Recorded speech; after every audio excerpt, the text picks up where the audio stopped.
আসসালামু আলাইকুম প্রিয় বন্ধুগণ।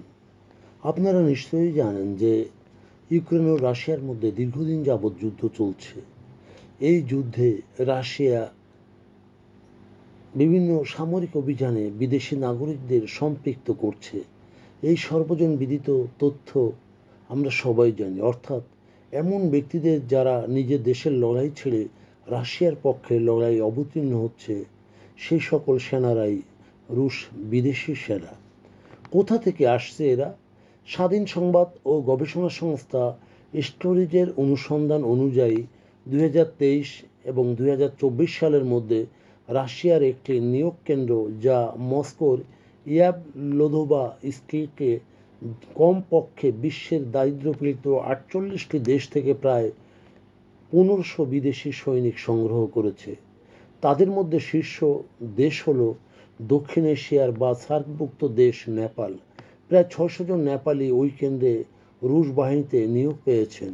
এছাড়াও দক্ষিণ এবং দক্ষিণ পূর্ব এশিয়া, সাব সাহারা আফ্রিকা, মধ্যপ্রাচ্য ও প্রাক্তন সোভিয়েত দেশ থেকেও অনেকে এসেছে। সাবেক সোভিয়েত দেশগুলোর ক্ষেত্রে এমন কিছু মানুষ রাশিয়ার অভ্যন্তরে দীর্ঘদিনভাবে বাস করতেন এবং শ্রমিক হিসাবে কাজ করতেন। তাদেরকে নিয়োগ প্রক্রিয়ার অংশ হিসাবে এখানে নিয়োগ দেওয়া হয়েছে। আপনি অবাক হবেন জেনে যে মার্কিন যুক্তরাষ্ট্রের সাথে টেক্কা দেওয়া খোদ চীনা নাগরিকও এর মধ্যে রয়েছে। যদিও রাশিয়ার পক্ষে খুঁটিনাটি বা যুদ্ধ দল হিসাবে তারা যুক্ত হয়েছে। কেন তারা এই নিযুক্তিতে উৎসাহ বা প্রেরণা পান? এখানে অর্থ ও প্রণোদনা দুটোই আছে। অনেক রিপোর্টে বলা হয়েছে যে বিদেশি সৈনিকদের ভালো বেতন এবং রাশিয়ার পাসপোর্ট অর্থাৎ নাগরিকত্বের সুযোগ দেওয়া হচ্ছে। মুগ্ধে সুন্দরী রুশ ললনা ও সংসর্গ থেকে পাচ্ছে এক বিনয়ী দাম্পত্য জীবন। নিউজ ডিগ্রি বা আইনি প্রণোদনা। রুশ প্রেসিডেন্ট পুতিন একটি নতুন ডিগ্রি জারি করেছেন, যা বিদেশিদের রুশ সেনাবাহিনীতে যোগদান করার ক্ষেত্রে নাগরিকত্ব প্রাপ্য করার সুযোগ দেয়।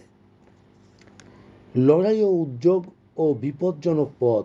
অনেক বিদেশি হয়তো রাজনৈতিক বা ব্যক্তিগত কারণে অকারণে এই সিদ্ধান্তটি নিয়ে আছেন। যুদ্ধবিজ্ঞান, দৃষ্টিভঙ্গি বা বিরোধিতার কারণে পক্ষ নেওয়া বা অংশগ্রহণে অনুপ্রেরণা পাওয়া। তবে এটি কতটুকু বৈধ, এ প্রশ্নটির উত্তর সোজা নয়, কারণ বৈধতা নির্ভর করে আন্তর্জাতিক আইন, যুদ্ধবিধি ও সংশ্লিষ্ট দেশের আইন অনুযায়ী। তবে জেনেভা কনভেনশনের যে অধীন মার্সেনারি হিসাবে বিবেচিত হলে তা যুদ্ধবিধি দ্বারা কম্ব্যাটেন্ট রূপে স্বীকৃতি পায় না, এবং এই সকল ভাড়াটে সৈন্য কখনো যুদ্ধবন্দী হিসাবে সুরক্ষা পায় না। রাশিয়া আভ্যন্তরীণ আইন, যেটি রাশিয়া নিজেই যুদ্ধক্ষেত্রে বিদেশি সৈনিক এবং তাদের নিয়োগ এবং স্বীকৃতি দেওয়ার জন্য নিয়ম নীতি চালু করেছে। যেমন রুশ বাহিনীতে যে সকল বিদেশি অনুপস্থিতিমূলক বা অস্থায়ী শর্তে যুক্ত হয়, শুধুমাত্র নাগরিকত্ব পাওয়ার সুযোগ রয়েছে ইত্যাদি। বিদেশি সেনাদের নাগরিকত্ব ও সামাজিক অধিকার। কোনো বিদেশি রুশ বাহিনীতে 1 বছরের চুক্তিতে কাজ করার শেষে নাগরিকত্বের আবেদন করতে পারে এবং সে সেখানে বৈবাহিক সম্পর্ক স্থাপন করতে পারে। তবে অনেক পর্যবেক্ষক মনে করেন বিদেশি সৈনিক নিযুক্তি এটি কোনো স্বচ্ছ প্রক্রিয়া নয়, বরং এটি প্রচার মাধ্যমে দেশটির ভাবমূর্তি ক্ষুণ্ণ হতে পারে। রাশিয়া নিয়োজিত সকল বিদেশি সৈনিকেরা বিশ্বজুড়ে বিভিন্ন দেশ থেকে রাশিয়াতে এসেছেন, বিশেষ করে নেপাল, সাব সাহারা, দক্ষিণ এশিয়া, দক্ষিণ পূর্ব এশিয়া, আফ্রিকা এবং সাবেক সোভিয়েত ইউনিয়ন, চীন, বিভিন্ন দেশ থেকে তাদের অর্থনৈতিক স্বাচ্ছন্দ্য ও নাগরিকত্ব ও বৈবাহিক সুযোগ সুবিধার কারণে, সর্বোপরি মূলত উন্নত জীবনের প্রত্যাশায় এই ঝুঁকিপূর্ণ কাজে তারা অংশগ্রহণ করেছেন।